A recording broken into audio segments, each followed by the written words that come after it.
SR online academy में भली car असांजो अॼु जो वीडियो जेको आहे उहो आहे बेसिक इंग्लिश जे बारे में। बेसिक इंग्लिश जेका आहे जंहिंमें कीअं वर्ड जेके आहिनि उन्हनि जा उच्चार प्रोनाउंसिएशन वग़ैरह जेके आहिनि उहे कीअं ठाहिजनि। सभ खां पहिरियों आवाज़ उच्चार जेके आहिनि उहे जॾहिं असांखे सिंधीअ में सम्झ में ईंदा त उन खां बाद में असां उन्हनि खे इंग्लिश में सम्झी सघंदासीं। जीअं असांजो सिंधीअ में हूंदो आहे गेयूं अगरि तव्हां पढ़ी हूंदियूं तव्हां ख़बर हूंदी उहे पढ़ंदा आहिनि उन्हनि जूं ज़ेरियूं जेके आहिनि अल्फ़े ज़ेरी ई, ॿईअ ज़ेरी बी, ढाईअ ज़ेरी बी, जीअ ज़ेरी जी, टीअ ज़ेरी जी वग़ैरह। हाणे ॾिसंदासीं त जेके येन में ज़ेरियूं आहिनि उन्हनि जा इंग्लिश में उच्चार जेके आहिनि उहे कीअं थींदा आहिनि। उहे कंहिं नाले में हुजनि या कंहिं वर्ड में हुजनि किथे बि लिखियलु हुजनि उन्हनि खे ॾिसंदासीं। जेकॾहिं सिंधीअ में कंहिं नाले या कंहिं वर्ड में अल्फ़े ज़ेरी ई लिखियलु हुजे त लाज़मी तव्हां सम्झी वञो त हिते डबल ई लॻंदी, इंग्लिश में डबल ई लॻंदी। जिते ॿईअ ज़ेरी बी हुजे त उते बी डबल ई लॻंदी, तॾहिं असांजो आवाज़ु जेको आहे उहो बी ठहंदो।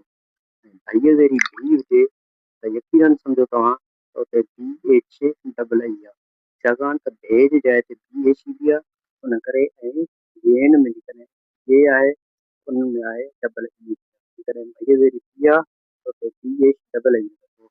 ऐं जेकॾहिं जीअ ज़ेरी जी कंहिं नाले में जी जो उच्चार हुजे त उते जे डबल ई लॻंदी। ॾिसो जेकॾहिं असांजो वर्ड हूंदो आहे जी पे, जे डबल ई पी, जी पे, ठीकु आहे। हुन खां पोइ आहे चईअ ज़ेरी ची, जिते बि चईअ ज़ेरी ची हुजे त उते सम्झी वञो त सी एच डबल ई आहे। जीअं अहिड़ी साॻी नमूने सां ॾिसो नाला लिखियल हूंदा आहिनि, माण्हुनि जा नाला आहिनि। जीअं नालो आहे अज़ीम, ए ज़ेड डबल ई ए।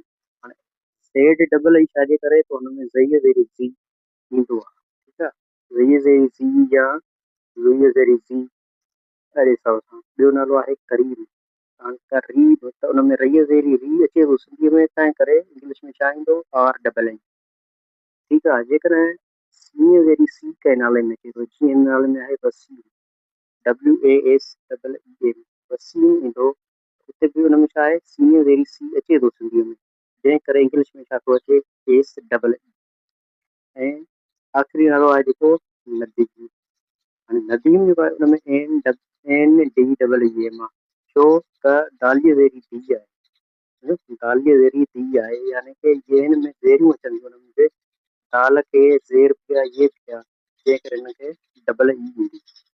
तो अॼु जो वीडियो तव्हां सम्झी विया हूंदो त सिंधीअ में उच्चार कीअं ठहंदा आहिनि ऐं उन्हनि जा इंग्लिश में जेके आहिनि उहे उच्चार कीअं था ठहनि। तो प्रोनाउंसिएशन अगरि तव्हांखे सम्झ में नथी अचे त असांखे असांजो चैनल जेको आहे एसआर ऑनलाइन अकेडमी उन तव्हां लाइक कयो, सब्सक्राइब कयो, दोस्तनि सां शेयर कयो, या ईंदड़ हर इंफॉर्मेटिव वीडियो तव्हां आसानी सां शेयर करे सघो। वरी मिलंदासीं नए वीडियो में।